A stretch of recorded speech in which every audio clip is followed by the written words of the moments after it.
Oi gente, tudo bem com vocês? Bem-vindos ao meu canal Casos e Mistérios.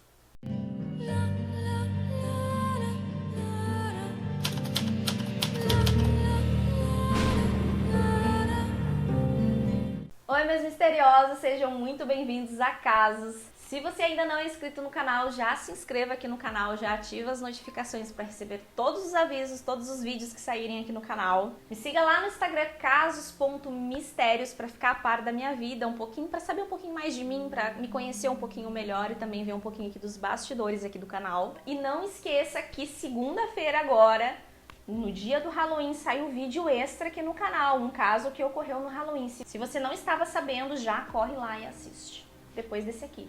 Mas assiste.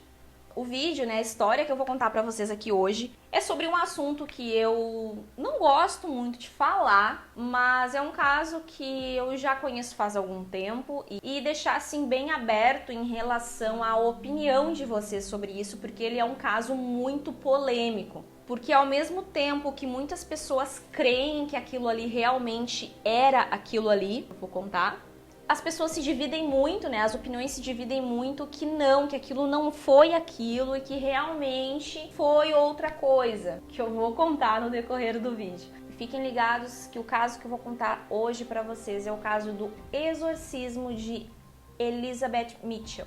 Anna Elizabeth Mitchell nasceu no dia 21 de setembro de 1952 em Leibnitz.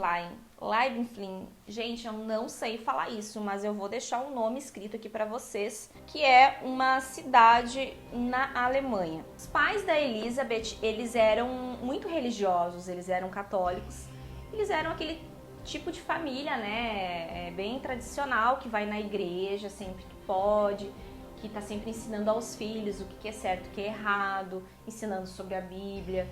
Enfim, eles eram pessoas extremamente católicas e também ensinavam, né, davam essa educação católica também para os filhos. O pai da Elizabeth que mantinha a família, ele trabalhava em uma serraria e a Elizabeth, quando ela tinha 16 anos, ela sofreu uma convulsão e foi diagnosticada no hospital, né, com epilepsia. E ao passar do tempo, a Elizabeth também, ela passou a ter alucinações toda vez que ela tentava rezar. Então, toda vez que ela tentava rezar, ela via coisas, ela tinha alucinações. Ela sofria de depressão, já começou a ter sintomas muito profundos assim de depressão e pensou em algumas vezes tirar a própria vida. E também passou a dizer para a família que ela ouvia vozes o tempo todo e essas vozes não eram nada amigáveis e diziam sempre para ela que ela estava condenada. A situação dela se agravava cada vez mais, ao ponto, gente, dela começar a andar nua pela casa sem motivo algum. Ela comia insetos, ela defecava por vários lugares e ela bebia a própria urina. A família dela, então, sem saber mais o que fazer, decidiu internar ela em uma clínica psiquiátrica. Depois que ela iniciou essa estadia, né, nesse hospital psiquiátrico, a saúde dela não melhorou. Pelo contrário, ela piorou, a depressão dela piorou. Uma coisa que foi notada também pela família e pela própria Elizabeth é que é Anneliese, né? O nome dela é Anneliese Elizabeth, mas eu vou chamar de Elizabeth, que dá uma facilitada. Algo que a Anneliese, né, a Elizabeth começou a reparar e a família também passou a reparar é que ela ficou muito intolerante. Não sei se eu posso usar essa palavra, ela ficou muito intolerante a lugares sagrados e religiosos, então, inclusive a objetos, né, crucifixos, mais precisamente. Então, quando ela começou a ter essas reações, essas histerias, né, essas intolerâncias, ela, inclusive, e a família começaram a, talvez, pensar que ela pudesse estar sendo possuída. Durante esse processo de internação nessa clínica psiquiátrica, a Elizabeth, né, ela sofreu muito, foi prescrito muitos medicamentos antipsicóticos. Em junho de 1970, a Elizabeth sofreu uma terceira convulsão no hospital psiquiátrico e nesse momento foi prescrito pela primeira vez anticonvulsionantes. Mas infelizmente isso não adiantou muito e a partir dali só piorava e inclusive ela chegou a dizer e ela se referia para a família dela que essas vozes seriam faces do diabo. Então ela e a família dela decidiram recorrer à igreja para que investigasse, para tentar fazer um exorcismo. A família da Elizabeth passou a procurar por um padre que realizasse um exorcismo, porém os padres diziam que a Elizabeth deveria continuar o tratamento médico e que para a cerimônia de expulsão não era tão simples, era necessário uma autorização de um bispo da igreja. Chegando em 1973, a Elizabeth já estava num estado físico horrível, ela estava com um corpo totalmente esquelético e ela se recusava a comer comida normal e ela era muito agressiva. Foi aí que a permissão para um exorcismo veio quando o padre Ernest Alt a viu pela primeira vez. Imediatamente ele acreditou que ela estava sim possuída por criaturas malignas. Mesmo assim, ela ficou naquele estado aguardando uma autorização que durou 2 anos. 2 anos depois, o bispo Joseph Staug concedeu ao padre Arnold Hans o direito de exorcizar Anneliese, mas pediu que isso fosse feito em sigilo absoluto.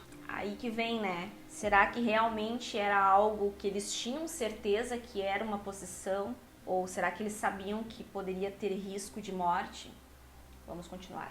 Ao todo, foram 10 meses de sessões de exorcismo, chegando no final a 67 encontros e alguns duravam até 4 horas. O tratamento dela médico foi totalmente abandonado e a família começou a apoiar totalmente os exorcismos que se passaram entre os anos de 1975 e 1976. Infelizmente, sem nenhum resultado, ela parou de se alimentar e declarou em uma das sessões que ela queria, abre aspas, morrer para espiar os jovens rebeldes da época e os padres apóstatas da igreja moderna. Anneliese Mitchell acabou falecendo no dia 1º de julho de 1976 em sua casa enquanto ela dormia. Na autópsia foi revelado que a causa da morte foi desnutrição e desidratação, já que ela não se alimentava há vários meses. No mesmo ano, o Estado acusou de homicídio os pais dela, o bispo e o padre. Os promotores do caso afirmaram que a morte dela poderia ter sido sim evitada até 1 semana antes do óbito. Durante o julgamento, eles também levaram fitas onde mostravam imagens dos exorcismos e também fitas onde constava áudios, né, enquanto o exorcismo ocorria. A igreja foi condenada a pagar uma multa e os pais dela foram absolvidos por, segundo uma lei alemã, terem sofrido o suficiente. O bispo Joseph, embora tivesse dado autorização para o exorcismo, não foi indiciado pela promotoria em virtude da idade dele avançada e seu estado de saúde debilitado, e ele veio inclusive a falecer em 1979. Esse caso ele é muito polêmico no sentido, como eu disse para vocês no início do vídeo, por quê? Porque quem conhece essa história fica muito dividido até pelas imagens, né, pelas fotos mostradas, né, do estado que ela estava. Há uma divisão muito grande se realmente ela estava sendo possuída, ela estava possuída, ou se de repente ela tinha algum problema realmente e foi negligência dos pais terem desistido dos médicos, né, e aí aquilo levou a um agravamento e muitas pessoas, assim, pelo que eu li, assim, na internet, e talvez alguns que estejam assistindo esse vídeo, acreditam que ela tenha sido torturada, que ela teria sido, enfim, houve alguma tortura por parte de quem participou, porém nada disso foi comprovado. Nem foi comprovado que ela realmente estava possuída de fato, assim como também não foi comprovado que ela teria sido maltratada. Então, por isso que eu não vou dar a minha opinião e eu não vou ficar de nenhum lado aqui. Quem sou eu para chegar aqui e dizer, não, ela estava possuída, não, ela foi maltratada, não, ela... Então, eu prefiro ficar neutra nesse caso e não dar a minha opinião sobre. E lembrando vocês que esse caso, ele inspirou, né, um filme de terror que, para quem não sabe, é o meu favorito até o momento, até surgir um melhor, que é o filme O Exorcismo de Emily Rose. Pra mim é o... me arrepiei agora, nesse exato momento. Pra mim é um filme de terror mais assustador que eu vi. Então eu consegui trazer um vídeo sobre exorcismo aqui no canal.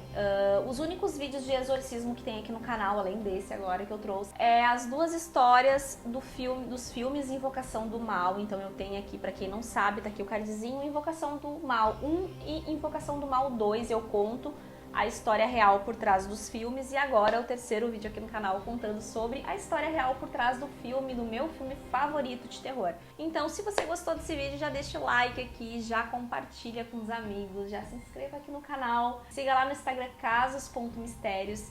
E se você quer ajudar a Casos a continuar crescendo ainda mais e investindo ainda mais em iluminação que eu estou precisando, em áudio, em cenário, a forma que você pode ajudar está na descrição aqui do vídeo. Se não puder ajudar, tudo bem. Você assistindo aos meus vídeos e gostando do meu conteúdo já é algo que me ajuda muito. E eu vejo vocês no próximo vídeo aqui do canal. Um beijo!